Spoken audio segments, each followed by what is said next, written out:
By 1966, the scene on the Sunset Strip was becoming irresistible to hipsters. So when the Los Angeles Police Department tried to enforce a sedate 10 o'clock curfew, the crowd rebelled. The uprising became known as the Riot on the Sunset Strip.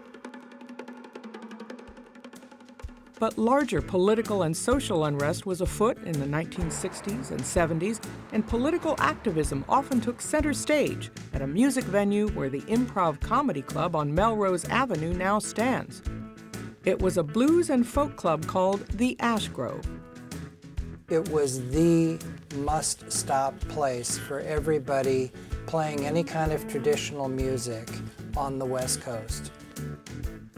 I wanted people to love the music and love the people who helped create that music. And that meant human beings relating to each other on the deepest possible level. Ed Pearl, the owner of the Ash Grove, came over to the Free Press, and he brought some complimentary tickets. I go over, as it turned out, the performer that night was Big Mama Thornton. So every time any major performer, starting with Big Mama Thornton, came in, I had the exclusive to go in the little dressing room, the little cramped dressing room in between, and I'd put my tape recorder and just ask a few questions. Lightning Hopkins, John Lee Hooker, Big Mama Thornton, Johnny Winters. I never will forget, who's this white guy with this long hair? Until he opened his mouth, and I said, wow. There was no other place that they could see Big Mama Thornton or Lightning Hopkins or Reverend Gary Davis or Earl Scruggs. In 1964, you could get a young, folky, would-be blues singer, John Hammond Jr., opening for Howlin' Wolf. And Hammond could play a Robert Johnson tune so authentically that after his set was over, Wolf would call him into the dressing room and say, "Where you learned to do that?" Wolf sat back and said, "Man, that's evil." There was a mixture of audiences that were almost, I'm sure, unique. Working class, upper class, there were fur coats sitting next to people in overalls. There was never a single racial incident in the Ash Grove's history. There were 3 or 4 fights, and I was involved in at least 2 or 3 of them. It was also a place of political thought there. You would see literature there, often of the left-wing variety, but you'd also see debate and discussion there. There was nothing glamorous about the Ash Grove. It was funky. The only thing worth ordering to eat was pizza, and it was some of the worst pizza I've ever had in my life, but it did not matter a whit because I was hearing Lightning Hopkins, Mississippi Fred McDowell. I'm not sure I've ever clapped harder for anyone than Albert King and his band, which, by the way, included a one-armed trumpet player. When the Ash Grove passed, there was a hole in Los Angeles music that has yet to be filled. I was so happy to be a part of that. That's a fond memory that I will cherish till they put the flowers on me, because it's something that life and times and history can never take away. Unfortunately, the Ash Grove sounds were finally silenced by fire. The place closed in 1973. By that year, back on the Sunset Strip, a hard-driving sound had arrived in Los Angeles from Britain.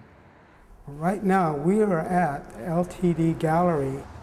This is an art gallery now, but before that, it used to be the original Rodney Bingenheimer's English Disco on the Sunset Strip.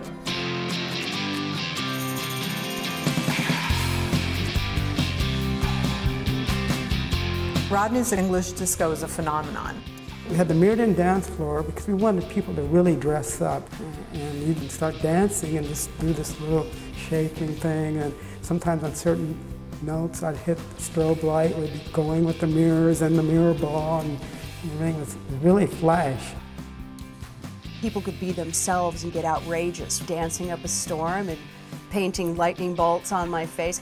I would sneak my clothes out in a bag and go to my friend's house, and it was like meticulously putting like rhinestones on 5 or 6 inch platforms. I mean, everything had to have rhinestones. And then the last touch was gluing rhinestones on our faces. But it was part of the Rodney's ritual. People try to basically outdress each other. Feathered boas, hot pants. We had this one guy, Chucky Starr, he had, I think, the world's largest platforms that were like that big. Beginning of the 70s, I went to London to meet up with an ex-girlfriend of mine. We were hanging out with David Bowie, and they had this club playing all this great music. And I told David Bowie about it. Boy, this is amazing music. And he said, yeah, you should do that, take that to America and start a nightclub with that. And I took his advice, and I did. The music was the glue. Loud music, ferocious sounding, metallic sounding records. Bands like T-Rex, of course David Bowie, Gary Glitter, Suzi Quatro. I remember one night, Rodney said, come to the club, man. David Bowie just sent over to Columbia Records the acetate of Mott the Hoople, All the Young Dudes. I said, well, what's that? He said, you're gonna hear it tonight. It's like a party every night. It was just amazing. It was a really cool place where famous people could go and kind of hide out. Rodney used to have a roped off area, and there would always be these shadowy figures there. Either it was Iggy Pop or David Bowie, or you just never knew who you were going to see at Rodney's. And of course, Led Zeppelin, hanging out, meeting people. They'd get a big pitcher of beer. We'd give it to them for free. When I was at Rodney's, I felt free. It was like everything was allowed. The guys were all wearing the makeup and lame pants and heels, and everybody hanging out with each other. And sometimes guys would be with guys and girls would be with girls. But it was just all big family. It was like a family. When I would pull up to Rodney's and see people in their satin pants, even men, and their wild red hair, very Bowie-esque, and I was in my silver glitter, I'd just jump out and just feel so a part of. Well, the club was going really well. The reason why it closed, because disco was coming in, and I decided I didn't want to do it anymore. So I grabbed my girlfriend by the hand, Shannon, and we just quietly walked out and went down to the Rainbow and never came back. And that's how it closed down.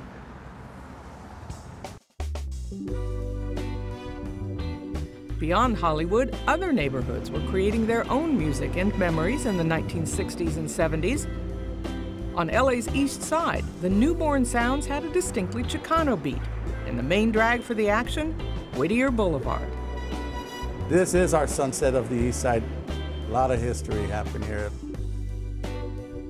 Whittier Boulevard was a place to showcase your vehicles, your rims, your little steering wheel, your rabbit ears, bouncing up and down, sideways. The youngsters would stand on machismo, and the baby dolls would pass by, and they'd make the sign, and before you know it, they're in the car right next to each other cruising too, or in the back seat, just enjoying the oldies but goodies. Back then, the first East Side band that I heard of would be Midnighters. And their style was, Are You Angry? Giving Up on Love, Sad Girl. Beautiful, romantic, cheek-to-cheek dancing, Then all of a sudden they did this song called Whittier Boulevard. Lo and behold, that one right there, it was fast-paced, and that was us. You could hear almost like a real rock and roll mariachi sound to it, the Chicano. The first time I saw them was at the Golden Gate Theater. I went with my sister. Their look was like the younger Beatles. Black suits and little skinny black ties, white shirts, and they would wear masks like Zorro. And they'd come on stage and playing Whittier Boulevard, and then all of a sudden they would take their masks out, and the girls were going crazy. Even the guys, because I know I was going crazy, and they would throw the masks at us, and to us it was our East LA Beatles, if you will. The Golden Gate Theater. It was a wonderful place because it was for family. You could go there with your kid sister, kid brother that's 11, 12 years old, and sometimes it'd be up to 3, 4 in the morning. The Golden Gate has so much history there. I remember when the Midnighters did their album cover where they're in front of the Golden Gate Theater, and I think they're holding little Willie G, the lead singer, up in there, and he's pointing to the sign. And I'm across the street with my sister, and to be able to witness that and see that with your young eyes, I remember that like it was yesterday. You know, the Golden Gate Theater was tremendous. It's a landmark, and it will always be a landmark.